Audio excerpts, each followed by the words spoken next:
षष्ठा सर्ग, छठा सर्ग। सुग्रीव का श्रीराम को सीताजी के आभूषण दिखाना तथा श्रीराम का शोक एवं रोषपूर्ण वचन। सुग्रीव ने पुनः प्रसन्नतापूर्वक रघुकुल नंदन श्रीरामचंद्र जी से कहा, श्रीराम, मेरे मंत्रियों में श्रेष्ठ सचिव ये हनुमान जी आपके विषय में वह सारा वृतांत बता चुके हैं, जिसके कारण आपको इस निर्जन वन में आना पड़ा है। 1:2। अपने भाई लक्ष्मण के साथ जब आप वन में निवास करते थे, उस समय राक्षस रावण ने आपकी पत्नी मिथिलेश कुमारी जनकनंदिनी सीता को हर लिया। उस वेला में आप उनसे अलग थे और बुद्धिमान लक्ष्मण भी उन्हें अकेली छोड़कर चले गए थे। राक्षस इसी अवसर की प्रतीक्षा में था। उसने गीध जटायु का वध करके रोती हुई सीता का अपहरण किया है। इस प्रकार उस राक्षस ने आपको पत्नी वियोग के कष्ट में डाल दिया है। 2:4। परंतु इस पत्नी वियोग के दुख से आप शीघ्र ही मुक्त हो जाएंगे। मैं राक्षस द्वारा हरी गई वेदवाणी के समान आपकी पत्नी को वापस ला दूंगा।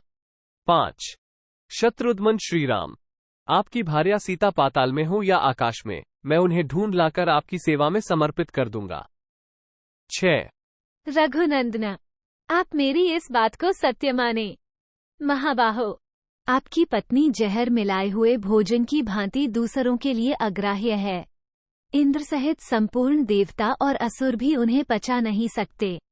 आप शोक त्याग दीजिए, मैं आपकी प्राणवल्लभा को अवश्य ला दूंगा। 7।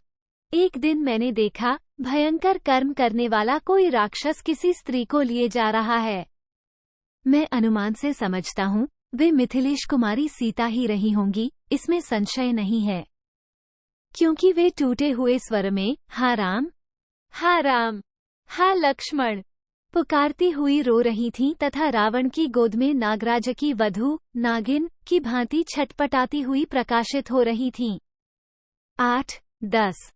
4 मंत्रियों सहित 5वां मैं इस शैल शिखर पर बैठा हुआ था।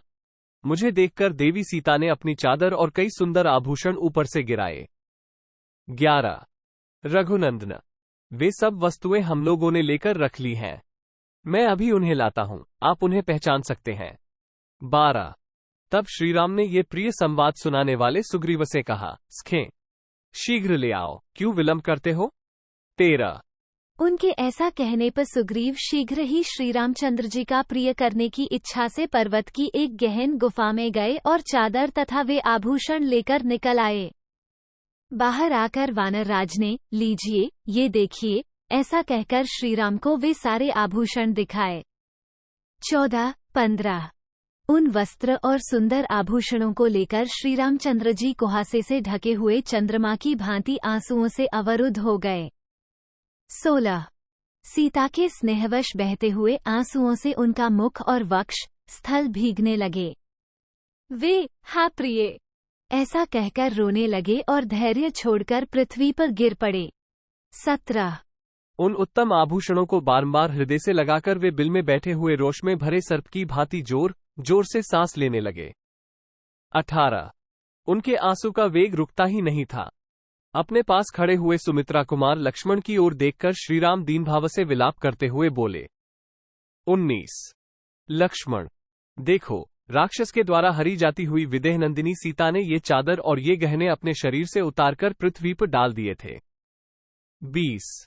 निशाचर के द्वारा अपहरित होती हुई सीता के द्वारा त्यागे गए ये आभूषण निश्चय ही घास वाली भूमि पर गिरे होंगे, क्योंकि इनका रूप ज्यों का त्यों दिखाई देता है, ये टूटे फूटे नहीं हैं।